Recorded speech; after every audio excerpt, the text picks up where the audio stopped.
салом мухлисони беҳтарин дастаи дунё, шумо қарор доред дар канали барсатиҷи ватсе ки матбуъто яъне сомонаҳо менависанд. Мо дар ин ҷо гап мезанем.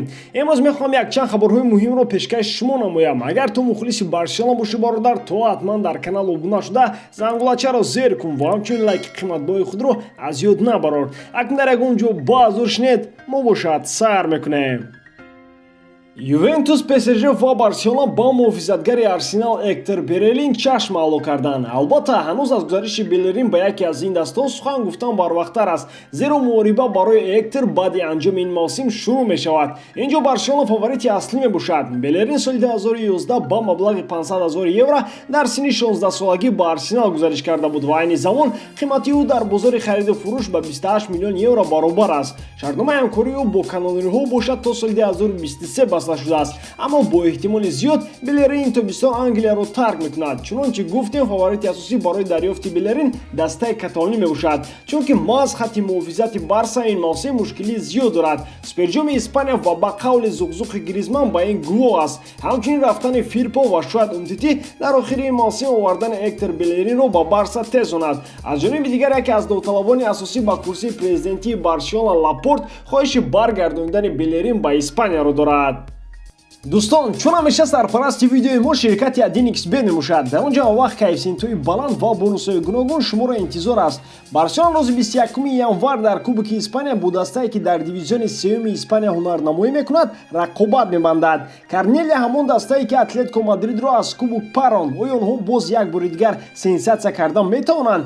Инро мо дар вақти бозӣ мефаҳмем. Ширкати 1xbet ба ғолибияти Барселона боварӣ дорад, аммо ман дар он ставка мемонам ки дастаи каталонӣ дар якум тайм ғолиб барояд бо коэффициенти 1,63. шумо бошад интихобатонро худатон кунед ва ҳамчунин ба ссилкаи коментариya БУДА ДАРОМАДА бо промокоди барсатиҷи дар аввалин ставкаи кардагиатон соҳиби $100 гардед. имконияти хуби пулкоркуниро аз даст надиҳед. Кумитаи баргузории мусобиқоти ҷоми Испания ахиран Лионел Мессиро барои дағалбозӣ дар бозии финалии Суперҷоми Испания аз иштирок дар ду бозии минбаъда маҳрум кард. Хотиррасон мекунем ки Месси дар дақиқаи 120 бозии финалии Суперҷоми Испания нисбати бозингари Атлетик аз Сера Виллалибре дағалӣ кард ки довар ӯро бо корти сурх муҷозот кард. Бояд гуфт ин аввалин корти сурхи Месси дар таърихи бозингариаш мебошад. Ин нуқта низ боиси зикр аст ки довари бозӣ Хесус Мансано дар протоколи бозӣ дағалии аз ҳад зиёди Мессиро зикр накард, вагарна имкон дошт лидери Барсаро аз 4 то 12 бозӣ маҳрум кунанд. Акнун бозингари Аргентинӣ дар як бозӣ дар чаҳорчӯби бозиҳои ҷоми Испания бо Карнале ва як бозии дигар дар чаҳорчӯби чемпионати Испания бо Элче иштирок намекунад. Дар бораи қарори кумитаи интизомӣ ҳанӯз Месси чизе нагуфтааст ва шояд ӯ бо ин қарор розӣ аст, зеро ӯ ба гуноҳи кардаи худ иқрор шуд. Аз он ки ӯ бо довари майдон ҳини додани корти сурх чандон баҳс накард, маълум буд ки ба корти сурх розӣ буд.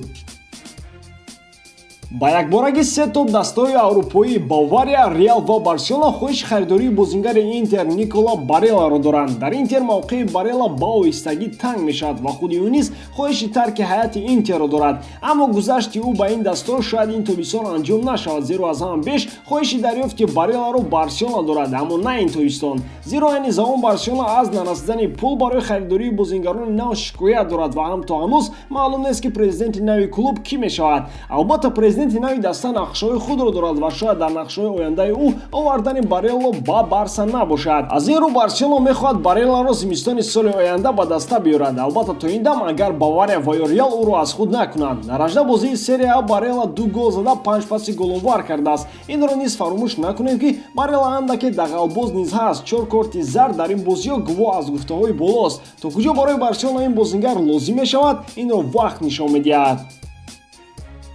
Антуан Гризманн бозии финалии Суперҷоми Испанияро ки дар он Барселона бо ҳисоби 2-3 аз Атлетик шикаст хӯрд, танқид кард. Ба гуфти Гризманн, Барселона дар ин бозӣ хатти хуби ҳимоя надошт ва ҳам якдигарфаҳмии бозингарон дар майдон дида намешуд. Дар забони Барселона Марк Андре Тер Штеген аз гуфтаҳои Гризманн ба қавли сахт хафа шудааст. Ба гуфти ӯ Гризманн бояд чунин намегӯфт, зеро чунин суханҳоро баъди чунин як бохт гуфтан мумкин нест. Хотиррасон мекунем ки бозии финалӣ миёни дастаҳои Барселона ва Атлетик бо ҳисоби 2-3 ба фоидаи Атлетик ба анҷом расид ва Антуан Гризманн дар ин бозӣ дубл кард. Аслан қаҳри Гризманнро фаҳмида мумкин аст, зеро нафаре ки дар як бозӣ дубл мекунаду ин бозӣ бой дода мешавад, худро дошта наметавонад. Албатта Гризманн ин суханҳоро дар сари эҳсос гуфтааст, чунки агар бозии баҳсаро таҳлил кунем, ба ҳақ будани Гризманн шубҳа наемонад, зеро голҳои задаи Оскар Ди Маркос, Асер Виллалибре ва Иньяко Уильямс қариб ҳар се бо иштибоҳи хатти дифои Барселона зада шуд, дар ҳоле ки хатти ҳуҷуми Барселона чандон бад бозӣ накард ва ду голи задаи онҳо ба ин гувоҳ аст. Аз сӯи дигар корти сурх гирифтани Месси як нав забони Гризманнро ба ин суҳбат кушод, чунки Месси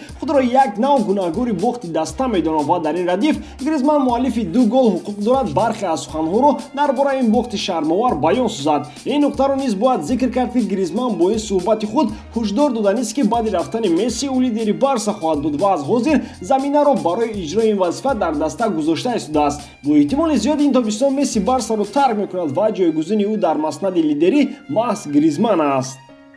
ба ҳамин таом дӯстон, боварӣ дорам ки эҷодкории ман ба шумо писанд меояд. дар ҳама ҳолат Барселонаро дӯст доред ва канали Барса ТВ-ро дастгирӣ кунед. Дастгирии шумо пешравии мо. Бо шумо буд Муҳаммад Гаиров. Хай дар паноҳи Аллоҳ.